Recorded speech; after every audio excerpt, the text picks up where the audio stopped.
Bonjour à tous, au sommaire de ce vendredi 31 mai. HL, profs et parents d'élèves du collège Vexerca se sont rassemblés pour une manifestation symbolique ce jeudi. Ils réclament un poste de conseiller principal d'éducation supplémentaire et plus de dotation horaire par élève. Vers une mosquée à Noisiel, la ville jusqu'alors réticente vient d'acquérir un terrain dans ce sens, mais aucun accord n'est encore trouvé avec l'association Ouma qui souhaite devenir propriétaire du site. Enfin, des étudiants des Beaux-Arts prennent possession du parc du Génitois à Bussy. 9 artistes plasticiens présenteront une exposition gratuite de leurs œuvres jusqu'à dimanche.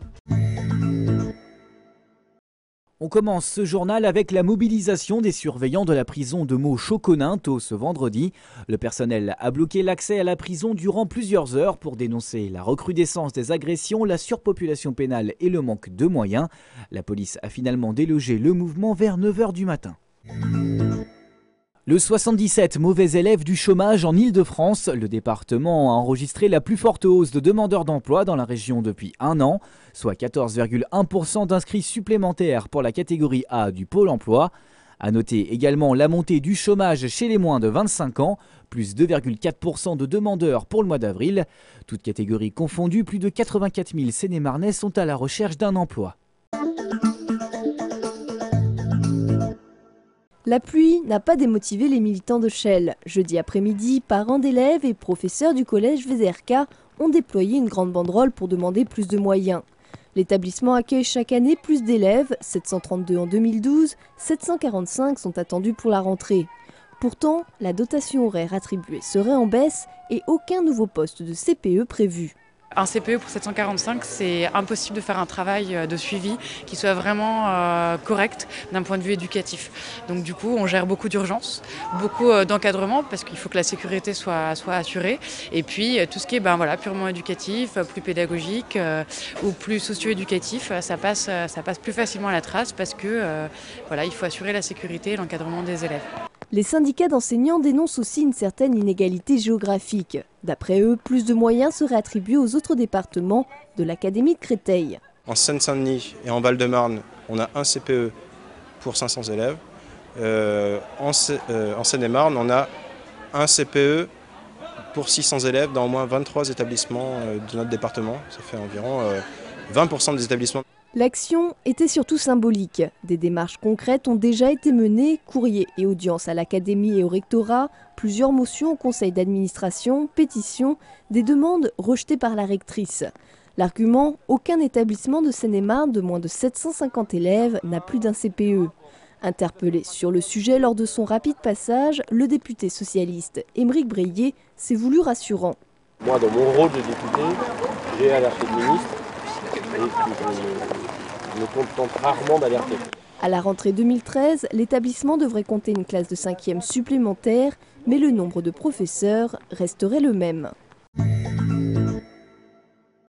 Toujours à Chelles, on connaît désormais le coût de la semaine de 4 jours et demi, environ 600 000 € pour la commune, mais cette dernière recevra une aide de 300 000 € de l'État, une subvention qui ne sera pas renouvelée pour les années futures. Chelles fait partie des 32 communes du département qui appliqueront la réforme des rythmes scolaires dès la rentrée prochaine. Bientôt une mosquée à Noisiel. Après des années de polémique, la municipalité vient d'acquérir un terrain en ce sens. Un premier pas inédit dans la politique de la ville à un an des municipales. La communauté musulmane n'a pour l'heure pas de réel lieu de culte. Depuis 10 ans, la société Adoma prête ses locaux en guise de mosquée. 300 mètres carrés au début, ça allait, mais depuis plusieurs années, les prières réunissent 100 à 600 fidèles et s'étalent sur l'allée des Bois. Depuis septembre, la fermeture du local menace. Elle a aujourd'hui une date. À partir du 10 juin, plus d'espace de prière pour les musulmans de Noisiel. On a un peu un sentiment déjà de crainte comme je vous l'ai expliqué par rapport aux modalités d'exercice de notre culte, ultérieurement à l'expiration de cette date, mais également d'abandon, puisque on a des opportunités, on espère que ça va évoluer dans le bon sens. Mais tant que rien n'est acté, tant que rien n'est concrètement établi, nous restons dans l'attente et dans l'incertitude. La mairie a racheté un terrain de 3200 mètres carrés situé à proximité du bois de la Grange, autrefois propriété de l'agglomération. Un tiers de ce site serait loué sur une durée de 15 ans à 3 associations, l'association franco-musulmane de Noisiel, l'association culturelle comorienne et Ouma, la plus ancienne, qui rassemble le plus de fidèles.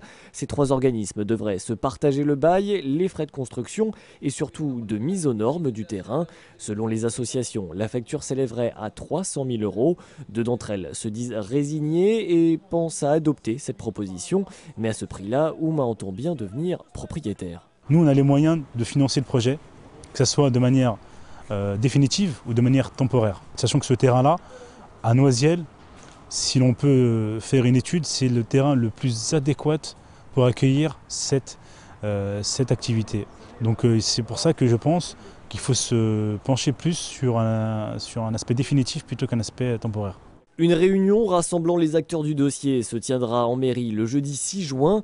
Il sera notamment question des modalités du nouveau terrain, mais surtout d'un délai supplémentaire de 2 mois avant l'abandon du local de l'Allée des Bois. Ce dernier point sera au centre des attentions. Cette année, le ramadan commence le 5 juillet. Attention à l'en avant, 320 enfants étaient réunis ce vendredi à Lagny pour participer au tournoi scolaire de rugby de Marne-et-Gondoire. Les écoliers n'y sont pas allés totalement en novice, tous ont été formés au rudiment du ballon ovale par leur instituteur lors des semaines passées. L'événement était organisé pour la 7e fois. J'ai ma petite clé, 7, et sinon le bleu trail c'est très pratique, du coup ça... ça donne la totale, quoi. Héloïse Le Gallo fait partie des 9 artistes plasticiens en pleine installation au parc du Génitois de Bussy. Des artistes venus des Beaux-Arts de Paris pour une première collaboration avec la ville.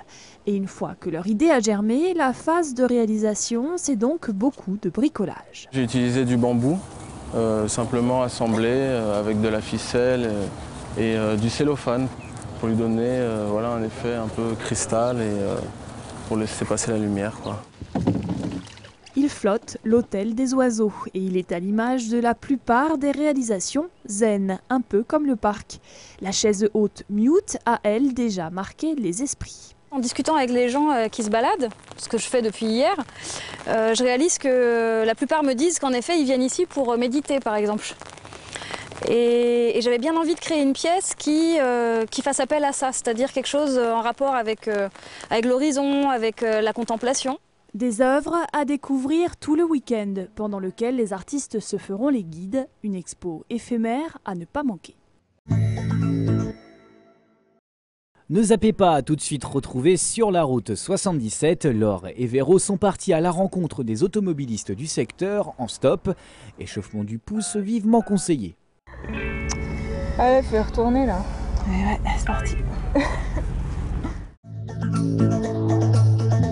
Voilà, c'est la fin de ce journal. Prochaine édition lundi à 19 h. D'ici là, bon week-end à tous. Salut.